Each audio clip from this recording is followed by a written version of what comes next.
Welcome to this explainer. Today, we're doing something incredible. We're going to unpack exactly how the Adelic Langlands program uses continuous arithmetic geometry to totally dismantle a famous discrete network flow conjecture.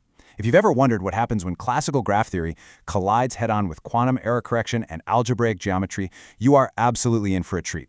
We're going to dive right into the math that proves a long-held assumption in network routing is, actually, fundamentally flawed. Here's our roadmap for today. First, we'll look at the flawed DGG conjecture.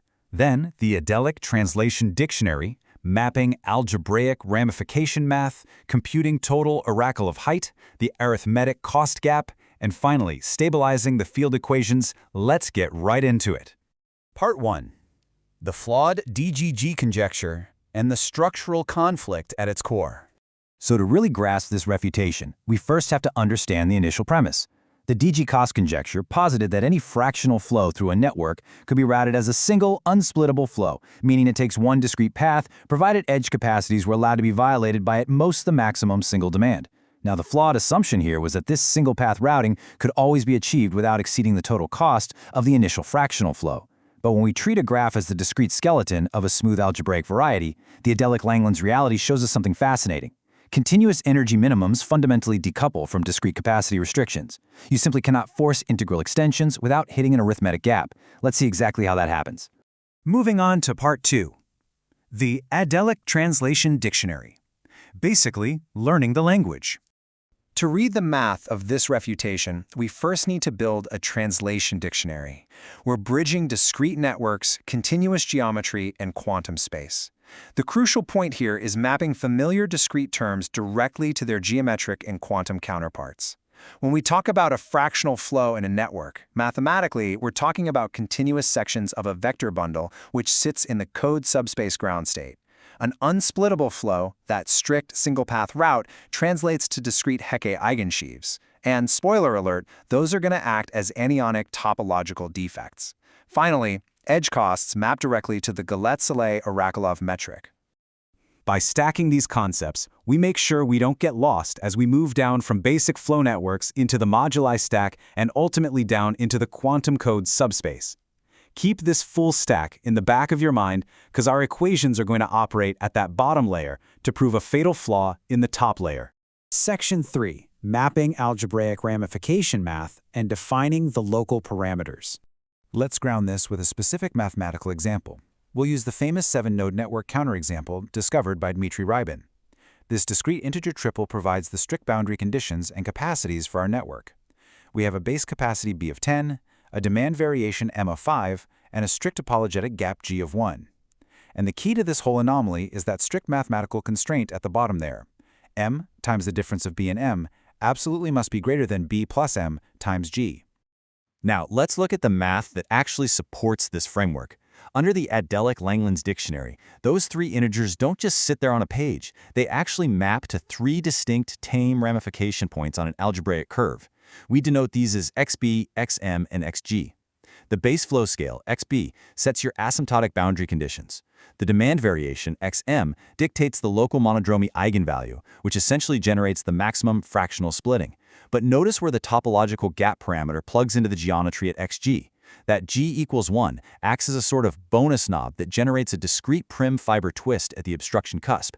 It is literally the physical origin of our mathematical obstruction. Section 4. Computing total oracle of height, the governing equation. All right. With our parameters mapped as physical points on a curve, it's time to measure the total energy, or cost, across our algebraic space. And here is the governing formula of our refutation, the Grothendieck-Riemann-Roch integral, which computes the total oracle of height, or h sub r. Look at how beautifully it combines two entirely different mathematical worlds. The first part is a continuous integral for the smooth flow over the unramified places on the curve. This represents the absolute geometric minimum energy. But then we add the discrete summation on the right.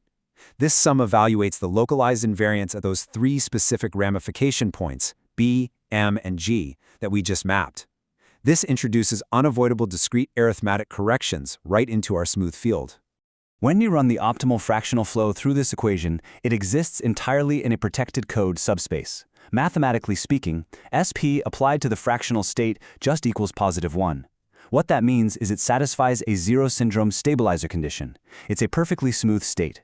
Because of this, when evaluated against the Hamiltonian, the smooth classical geodesic reaches an absolute geometric minimum cost of exactly 58 units of Arakelov height. Which brings us to Part 5, the arithmetic cost gap and the mathematical defect. But remember, the DGG conjecture demands we restrict this flow. We are literally forced to pack all of this into a single, discrete, unsplittable path. And honestly, this is where the math just breaks down. This creates our fatal anomaly. Remember that third ramification point, xg? Attempting to route a discrete path forces the state into a Hecke eigensheaf. Because of the singular twist at the obstruction cusp, where g equals 1, the local operator completely fails to commute with the global stabilizers.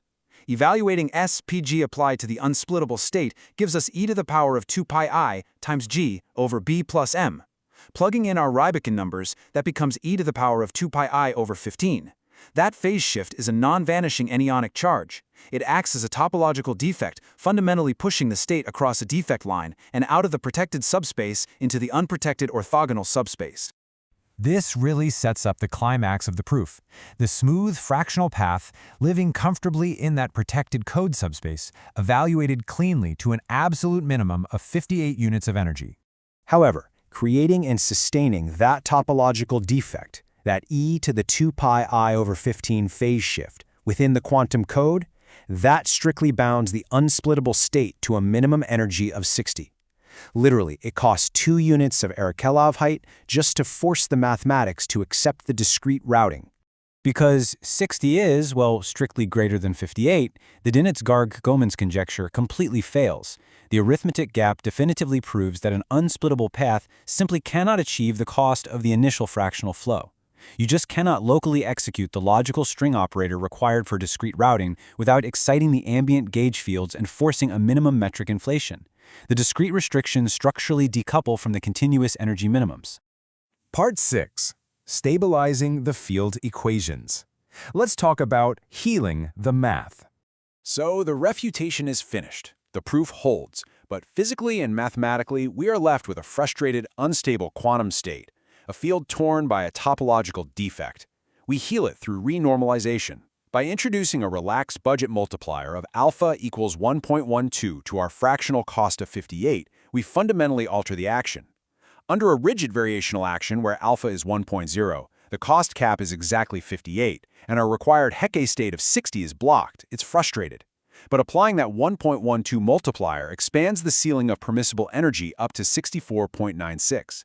Because 60 is less than 64.96, the previously blocked discrete state collapses safely into this newly created energetic thicket zone. In quantum terms, this 1.12 budget relaxation acts as a screening mechanism within the code space.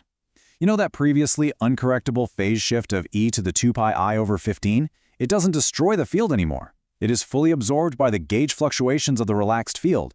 The localized curvature defect smoothly transitions into a stable, screened quasi-particle, a heavy soliton that can coexist beautifully with the ambient metric.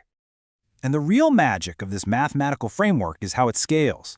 Fixing this specific 1.12 multiplier guarantees that all discrete unsplittable paths across these extreme graph topologies find safe energetic resolution, even as you push boundary parameters to infinity. The geometric bounds ensure the cost ratio stays strictly within limits. Fixing alpha at 1.12 permanently closes the arithmetic cost gap across the entire Adelic Langlands landscape. Which leaves us with a pretty fascinating final thought. If the continuous geometry of the universe fundamentally rejects these arbitrary discrete constraints, triggering measurable topological defects in our math, what other accepted network limits in computer science or physics are secretly hiding uncorrectable quantum anomalies, just waiting to be discovered? Thank you so much for exploring this incredible intersection of geometry, quantum code, and network flow with me.